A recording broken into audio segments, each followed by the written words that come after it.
jeudi 16 mars 2017. Et dans cette entreprise de, de création de moments de fiction, moments courts, mais intéressants parce qu'ils changent un peu l'angle d'attaque. Et voilà, donc il y a ce thème ou ce titre, le pèlerin universel ou le voyageur universel. C'était un être qui est né voyageur.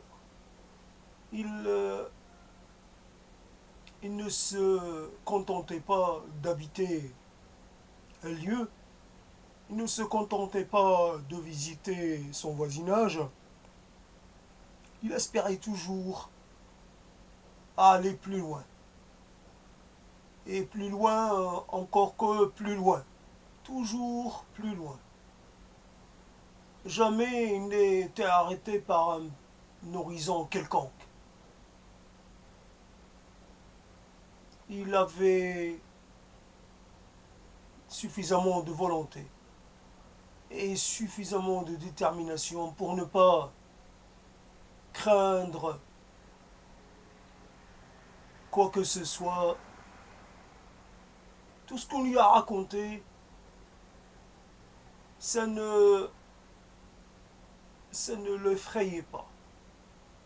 On lui a raconté des choses et des choses. Des choses qui avaient l'air vraies et d'autres qui avaient l'air complètement incroyables, sidérantes, frappantes. Des gens qui avaient des mœurs très particulières. Oui, il y a des pays où l'on pratique un peu ce qui ressemble à de la magie.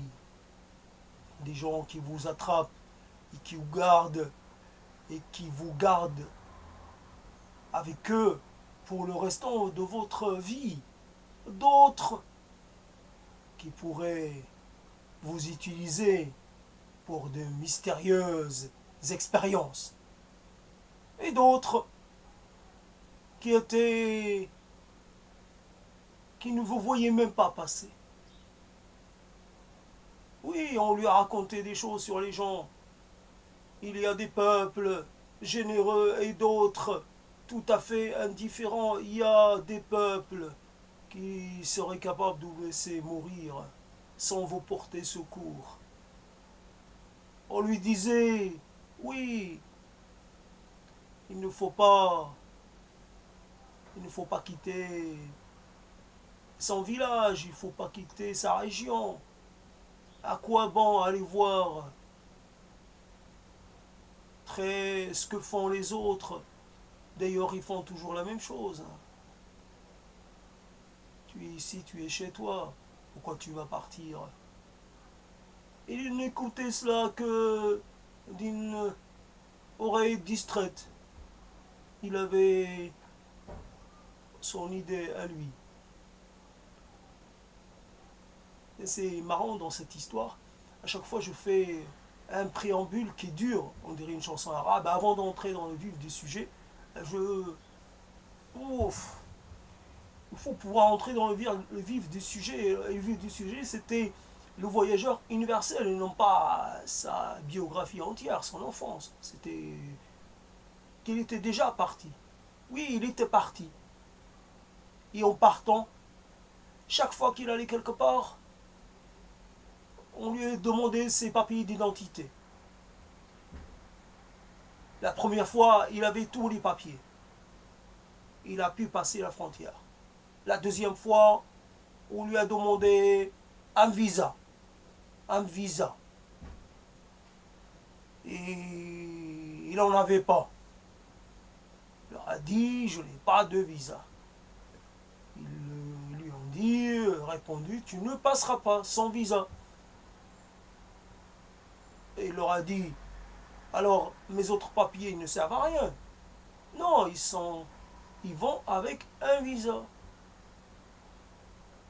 Alors, il leur a dit, puisque ces papiers ne servent à rien, je vous les donne. Vous pouvez les garder.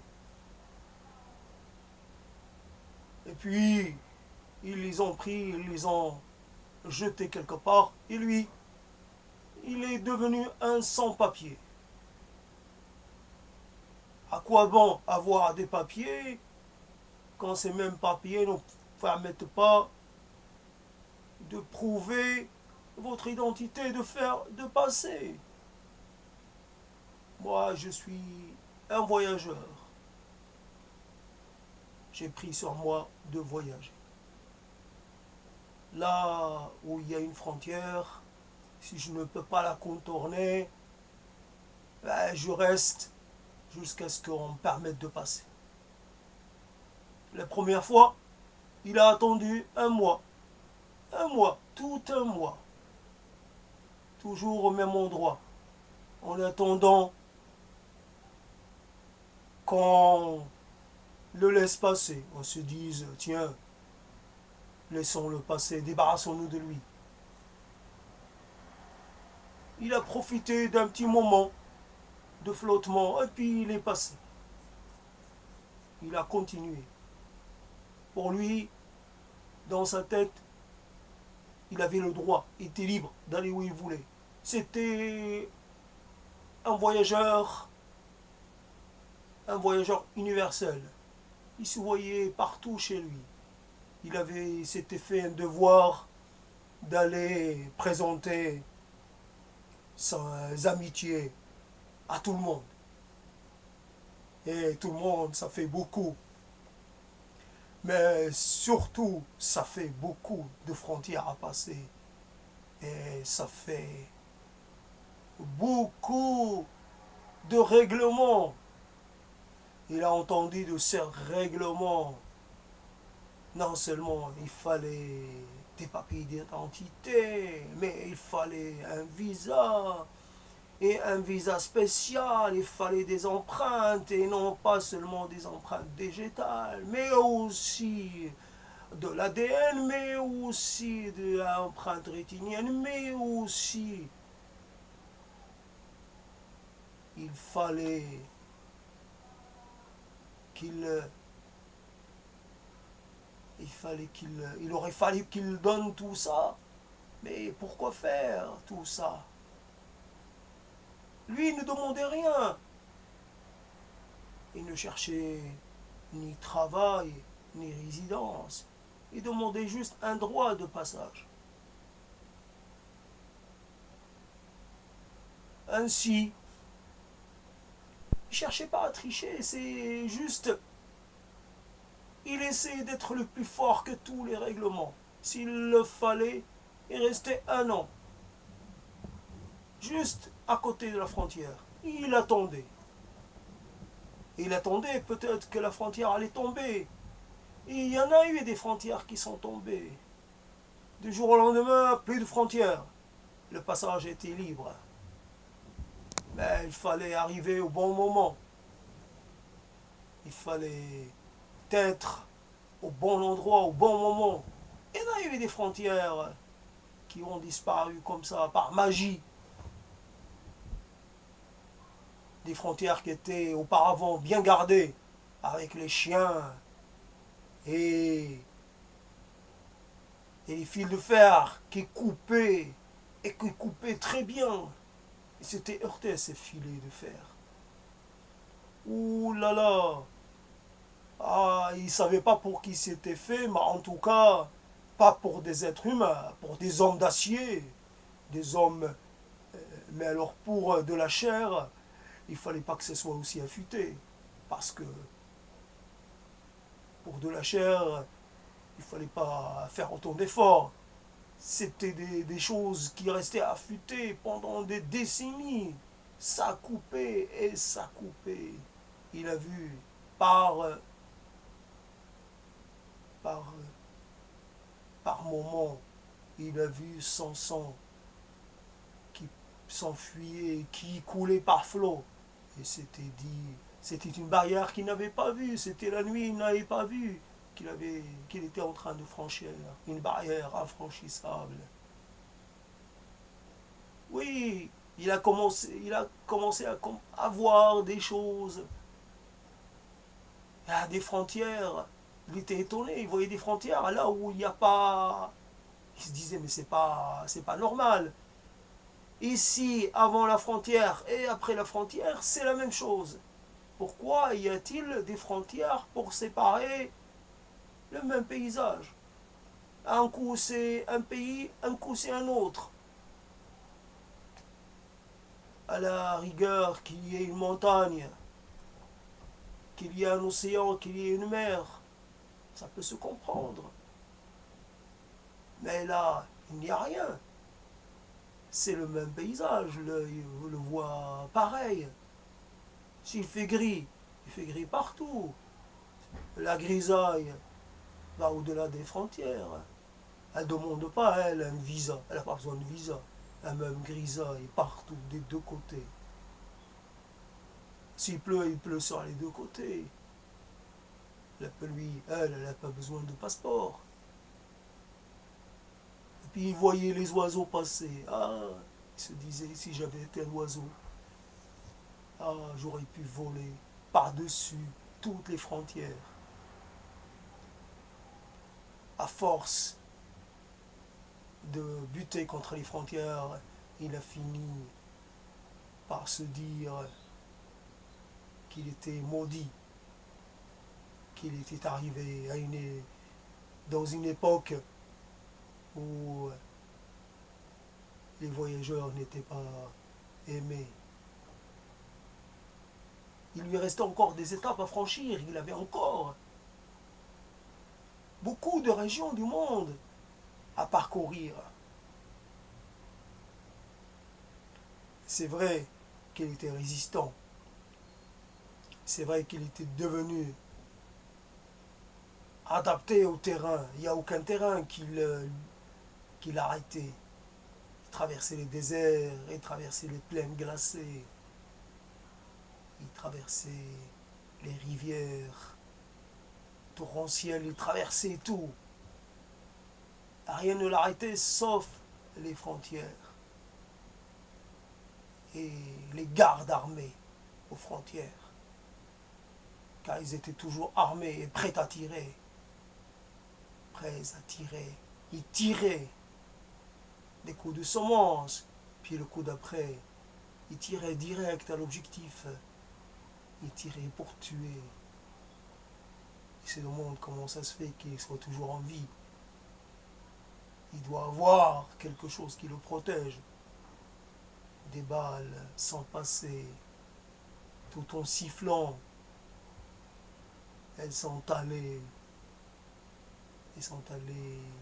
heurter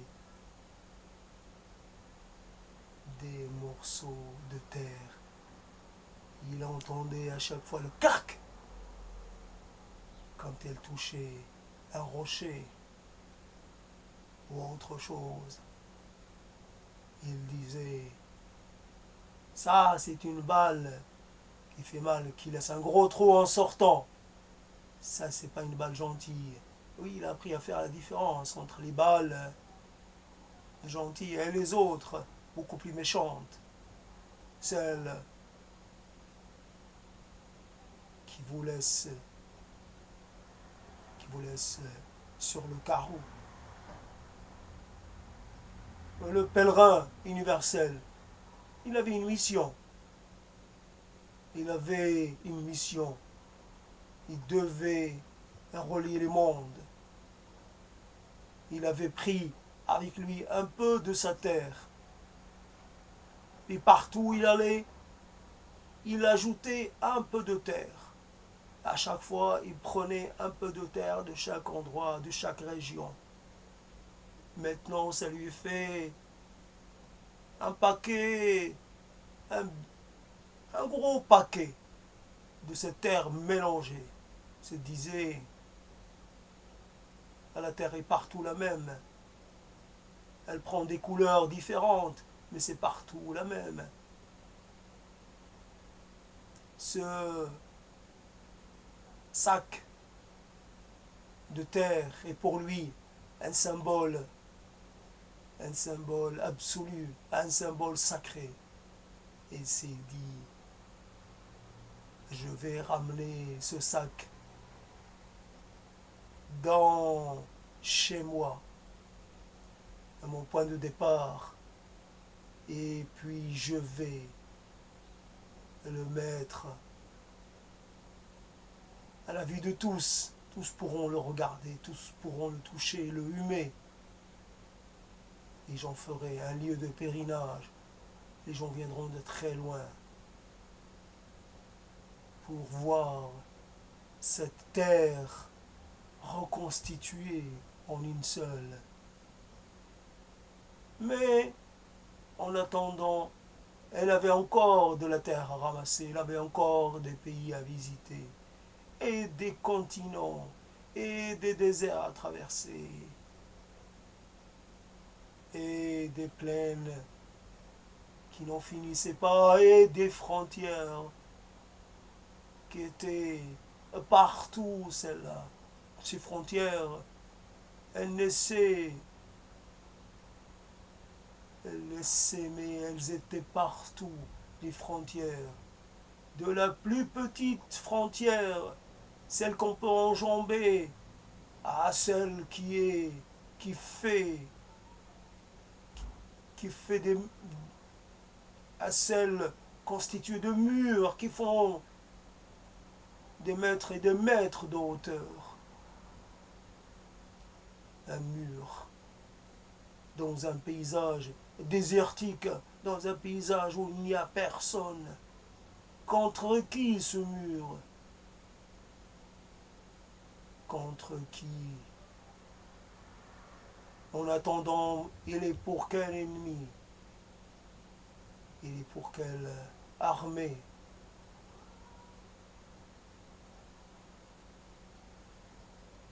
L'homme universel, le voyageur universel, le voyageur intemporel, celui qui traverse, la terre, qui va partout, qui ne recule devant rien, qui n'a pas pour but d'aller prier sur la tombe d'un tel ou d'un tel. Ce n'est pas un pèlerin ordinaire. C'est quelqu'un qui cherche à rendre hommage à toute la terre, à tout ce qui existe, tous ceux qui existent sur terre. Il avait un message à transmettre. Nous sommes tous unis les uns aux autres, par-delà nos différences, par-delà nos frontières, par-delà les mers, par-delà les océans, par-delà les déserts, par-delà les plaines glacées. Et il ne tient qu'à nous de nous retrouver ensemble autour d'un même dessein, d'un même projet, d'un même rêve, d'une même vision. Ainsi se termine cette petite expérience fictionnelle qui a pris cette allure, cet aspect, et automatiquement, je ne peux pas sortir de moi-même pour faire différent. C'est un peu la chose que je transporte en moi, c'est un peu cette vision. Et donc, sans m'attarder sans m'attarder, je dis que je m'arrête là et j'espère pouvoir reprendre un peu de fiction avec un autre. C'est toujours la même chose, la même continuité, et ça se traduit à chaque fois, ça prend un aspect différent, mais finalement, il y a une unité qui vient du fait que c'est moi qui fais ces choses-là. Et donc cette unité, elle se retrouve un peu dans tous les textes sonores, oraux que je produis. Donc voilà. C'est il y a quelquefois des limites. On ne peut pas aller plus loin que ce qui est possible. Donc, pour l'instant, pour ce qui est de ce thème, cette fiction, j'ai atteint mes limites et en attendant,